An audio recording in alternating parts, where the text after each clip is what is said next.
সম্মানিত কৃষক ভাইরা, আমি কৃষিবিদ আব্দুল কাইম কাজ করছি এয়ার মালিক সিডের R&D ফার্মে। আজকে আমরা অত্যন্ত গুরুত্বপূর্ণ একটা বিষয় নিয়ে আপনাদের সামনে হাজির হলাম।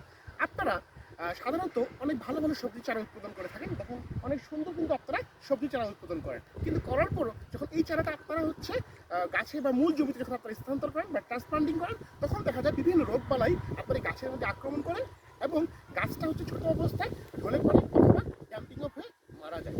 তার প্রতিকার হওয়ার জন্য আমরা ছোট্ট একটা টেকনিক আজকে আপনাদের শিখিয়ে দিব এবং এইভাবে আপনারা করবেন, তাহলে দেখবেন আপনারা খুব ভালো একটা ফলাফল পেয়ে যাবেন।